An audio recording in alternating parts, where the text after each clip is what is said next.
Well, today we're looking at the Mercedes-Benz GLA 250 4MATIC.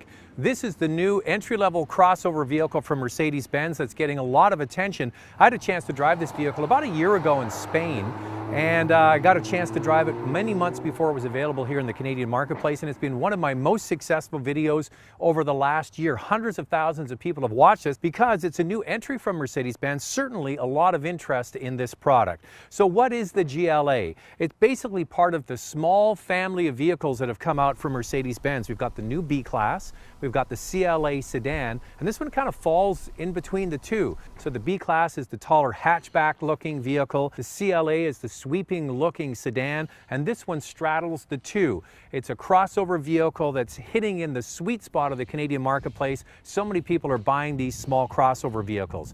The hatch around the back is a useful size, but not as tall as the B-Class, which compromises how much stuff you can get in there. Now on the inside, we'll walk through the similarities of the vehicles, and then we'll get to the price. Now, whether you're looking at the B-Class, the CLA sedan, or this GLA crossover, Mercedes-Benz really wants you to spend $3,800 more to get the premium package, because that package has all the features that most people are going to want to buy. So what do you get? What are the main things you get for your $3,800? First of all, you get navigation with the bigger screen in the center of the console. You get automatic climate control, which is definitely worth it. You get a backup camera, and you get the big panoramic roof that I have here. So that's $3,800 more. Then you might want to add on the Sport package, which this car does not have. That would get you 19-inch AMG wheels, an AMG appearance package. The other thing you might want to consider is for $2,000, the Premium Plus pack, which gets you the power tailgate, the bi-xenon headlights, and the media interface. So once you start adding all these features on, this less expensive crossover starts to become expensive. And that's one of the reasons why I think the B-Class might be a better overall buy if you're looking at dollars and cents. But this car isn't about dollars and cents, it's about style, and that's why it exists. It's got the lower roof line, but it's still quite practical in the back seat. You can get back there. It's not as claustrophobic and tight feeling as the CLA sedan, but not open and airy like the B-Class. It's somewhere in the middle, and for most people it'll be just fine. The cargo area is a useful size. It's a comfortable cabin, but all of them are the same up front. They have the exact same layout, so it depends which one you want. You want the sedan, you want the hatch, or you want this crossover. And under the hood, it's no different. So the three vehicles based on the small vehicle platform that Mercedes-Benz uses, and all of them have the same engine.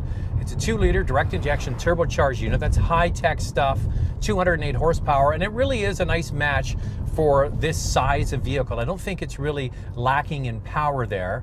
And that goes through a 7-speed dual-clutch automatic transmission, and in the case of this vehicle, standard 4MATIC all-wheel drive system. Now you can get the 4MATIC on the B-Class. The transmission really needs, as soon as you get in the car, to hit the Sport button, because if you leave it in the default economy mode, it's just a little too lazy and too laid back for any kind of quick maneuvers. Put it in Sport, that makes it much better. You put it in manual mode, hit the button again. Yeah, you can change the gears with the paddle shifters here, but they're not as quick as, say, Volkswagen's DSG system, which when you put it in its sportiest mode really can be extra crisp.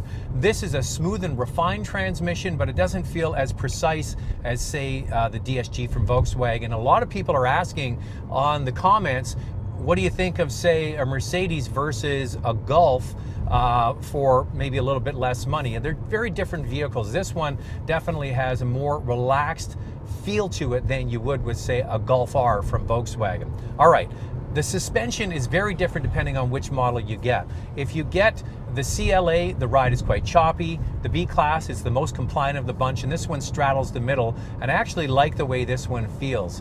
It has a bit more truckiness because you have the bulges on the hood, makes you feel like you're driving a crossover vehicle. The crop roof makes it feel sportier, so it really is a style equation here and exactly what you want. They're all very nice vehicles to drive. Are they the most crisp and dynamic in the bunch? No. Mercedes wants you to step up and get the AMG to get all of that.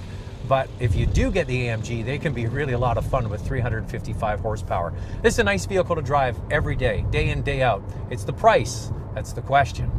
Now, one of the issues I have with the GLA is the price. It starts at just over $37,000. It comes standard with 4MATIC, but when you look at the B-Class with 4MATIC, it's about a $3,700 premium to get this GLA. So you're really paying for style. It isn't as practical as the B-Class, but it certainly is sleeker looking and is hitting into that small crossover segment. Then you add in a lot of the features. For example, it costs $1,700 to get the Sport Pack.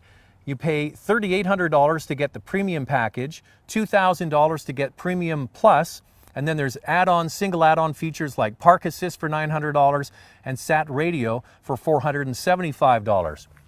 So what I did is I compared two vehicles with equal equipment, GLA fully equipped and the B-Class fully equipped. Well, the GLA comes in at around $46,000 and the B-Class just under $40,000. So it's about a $6,000 premium to get this vehicle over the B-Class. And that's one of the reasons why I think the smart money really is on the B-Class. It comes down to style. Are you willing to pay about $6,000 more to get a fully loaded GLA 250 4MATIC over the B-Class so you can drive around in something a little bit more stylish? Yes, there will be people that will take that and run with it. Me, personally, I think the B-Class is a fine vehicle for the price.